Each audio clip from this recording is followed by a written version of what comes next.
Now, darts world #1 former world champion Luke Humphries joined talkSPORT's Harry Durham for an exclusive interview ahead of his appearance on the legendary TV show Bullseye, which was back at the weekend. Very entertaining too. With Ali Pally right around the corner, Cool Hand revealed how many world championship titles he wants against his name. I reckon 3. I think that's a fair number. I'd love 5, just to be on that. Raymond and Bristow, yeah, I mean, I'd love 6 to overtake it, but yeah, I think if I'm being realistic, 3. I mean, I've got 20 years to win another 2. I think if I win one in the next 3 or 4 years, it's definitely possible, but you never know. I could never win another one. And, you know, the World Championships don't just come around. They're really hard to win. Yeah, it kind of benefited me playing Luke in the final, to be honest. I think if I'd have played Rob, I might have thought a bit more about it, like, okay, well, I'm a favourite, so everyone's going to expect me to win, but I felt like everybody was just wanting Luke to win. Yeah. I was thinking, okay, well, if he wins, everyone gets what they want. And obviously, when I got into that winning moment, 6-4, I'm like, right, well, this is yours now. You know, you've taken the game away from me. You can head over to the talkSPORT Darts YouTube channel now to watch the full interview with Luke Humphries, and remember to subscribe to the Darts YouTube channel and keep across all talkSPORT network this Christmas for our extensive and expert coverage live from Ali Pally. Yeah, I love my bully they brought in. Yeah, a little. They were nice, weren't they? We met the executive producer whose dad created the show, Laura. He's a Sunderland fan, bully. And Richard, the scorer we saw at the weekend. Yeah. Is he a Sunderland? Yeah, of course he's a Sunderland fan.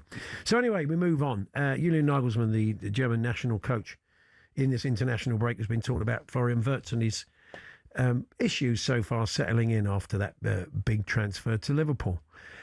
These are some of the things he said. They somehow don't like to shoot the ball in. He is creating chances for him. To be honest, the overall situation doesn't make it easy for Flo. No, he was a Flo. The whole club isn't as stable this year as it was last year. Much harder to slip into the team now. If you look at the game against City, they were actually the worst team over the 90 minutes. Difficult for Flo to make a big impact. Ultimately, the overall situation is such that he needs a little bit more time, which is normal. You see that with other players who move to the Premier League too. We know what he's capable of. It's perfectly normal for a player of his age to have a dip in form. He also talked about egos at the club getting in the way. Everybody wants to be the main man. So let's see what one of our top team on European football and German football. That's a bit naughty, actually. That's sort of interfering a bit. That was a little bit. Kevin Hatchard joins us. Hi, Kevin. Hi, guys. How are we? Yeah, good, thanks. Look, it's been a big story. We even had Gary Neville saying he looks like a little boy, which was probably a bit on the nose.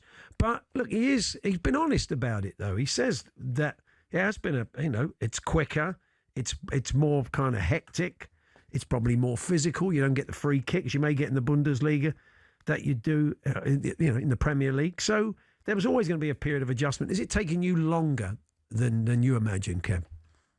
I think the numbers are. I think the performances aren't as bad as some have made out. I mean, they were awful in general at the Etihad on Sunday, so I wouldn't necessarily pick him out per se. I think it was a difficult game for him. Thought he was much, much better against Real Madrid in midweek. He created 5 chances in the first half. And actually, if you look at the moment when he breaks away down the right in that game and crosses perfectly for Dominic Szoboszlai, and Szoboszlai gets denied by a world-class save from Thibaut Courtois, that's the kind of thing that's happening time and time again to him, that he is setting people up, and chances they'd normally put away, they're hitting the post or they're putting them wide. There was a brilliant spin at Chelsea where he kind of flicked the ball with a kind of ballet pirouette into Salah's path, and Salah just hammered the ball into the side netting. So look, with 2 or 3 of those looking different and becoming assists instead of nothing, then the situation looks a little bit different. Has he been as good as he can be? Nowhere near. But is that going to come? Yeah, I firmly believe it will. Is he playing in the right position, though? That's the interesting thing. See, I see him as one of the sort of front players, the way he's, especially in English. He's not really playing with a 10, is he, slot? So That's the problem, because I think what Liverpool did was they tried to accommodate that early on. I think they tried to play him in that 10, but there are a couple of issues with that. The first thing is it disrupts their title-winning midfield. And the other thing it does is that it does weaken them a bit without the ball in terms of the pressing. Now, he will do the pressing game. If you look at his numbers at Bayer Leverkusen under Xabi Alonso, they were very, very good in terms of pressing, in terms of winning tackles, that kind of thing. But he's finding this quicker, more physical, more difficult to get shots away, more difficult to get passes away. But all of those little bits of imagination, all of those ideas are still there. And I think he's still up for the challenge. He does look like a guy that isn't necessarily snarling and biting and fighting and all of this business, but he's a competitor. He's tough. He's quite happy to have a moan at refs. He's quite happy to, give a bit of back chat to players who are bigger than him. So I think that spirit is still there. And you're talking about a guy still in his early 20s and who's packed in an enormous amount into his career. It'd be crazy to give up on him at this stage. I suppose it's the contrast as well with Ekitike, who's come from the Bundesliga and has kind of slotted in very well. But then you look at Xavi Simons, who's in the same sort of position as Wirtz, and he's struggling to adapt. Maybe it's the role and the position and just, Premier League midfield.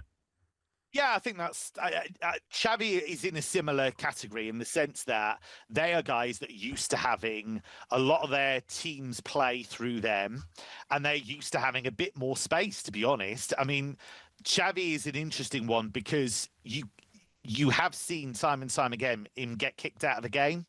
Like, if you could disrupt his rhythm and if you could be physical with him, he doesn't like it. A lot of players don't like it. He's not unique to that. But I still think with him, there are moments where you see the Xavi that and where you see that he has got that creativity. But I think his battle is always to stay in the game, because sometimes the body language can be a little bit, he looks as though he can be kind of kicked out of his rhythm. But I still think in terms of the pure talent level of both players, in terms of Wirtz and Xavi, there's a lot still to give. Ollie Holt's written a piece this morning and he reminds us that, he's not the first to struggle. He mentions Pires, Bergkamp and David Silva, and I expect there are loads of others too. Yeah. And they turned out... Well, Modric. Modric is another example of someone who didn't hit the ground running. Enzo Fernandez, he just won the World Cup, but it's taken him quite a long time. Yeah. I mean, I think, unless you're completely nuts, there's no way you can look at Wirtz and how good he is as a player and not feel that it will come right in the end. It will take a while, but, but you don't get a lot of time, do you, in the Premier League?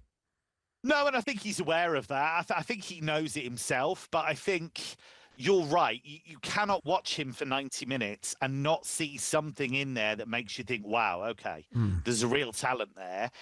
But this is the hardest challenge of his career so far, because he's a guy that is used to being the main man, is used to being effective in every single game, and that's not happening for him at the moment. So he's got to find a way of making that happen. Whether there are physical things Liverpool can do with him to make him a bit more robust, I guess we'll see.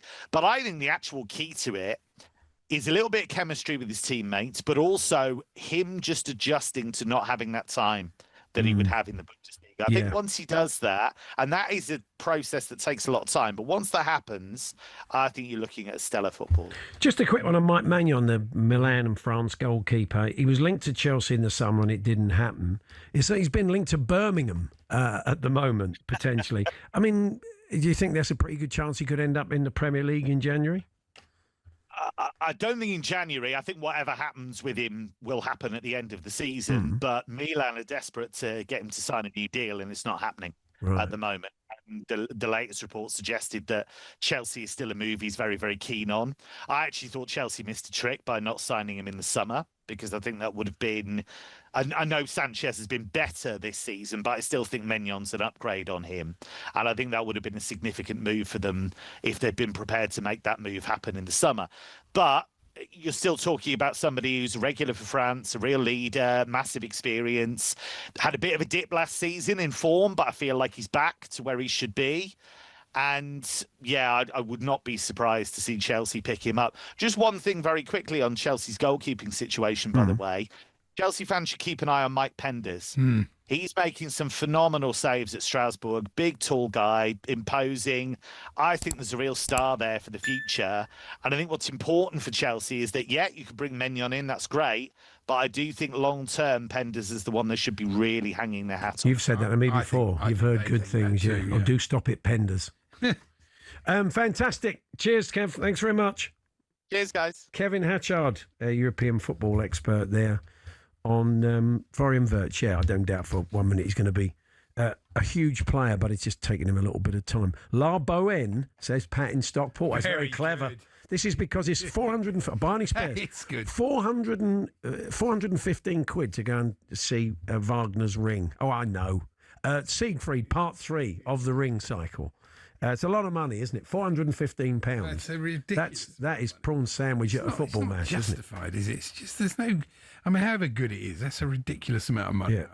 Luciano Pavarotti, says Dandel. That's not bad. We said that we'd exhausted it, if you must. Why did you never become a professional footballer? What stopped you being a top pro? I missed out on my football career after a couple of years at Southend in the 90s. I had an issue with my back. They wouldn't have me back, says Jimmy. Thank you very much. Talksport.com, text 81089, tweet TSH and J, 03717 223344. I'm going to tell you about a kids' cricket magazine called How's That? And have a chat with Liam Plunkett as well ahead of the Ashes. We're here, of course, with our very good friends at Tool Station. And you can check out Tool Station's unmissable too many bits of paper. Check out Tool Station's unmissable deals. Great offers on hundreds of trade brands. Next stop, Tool Station.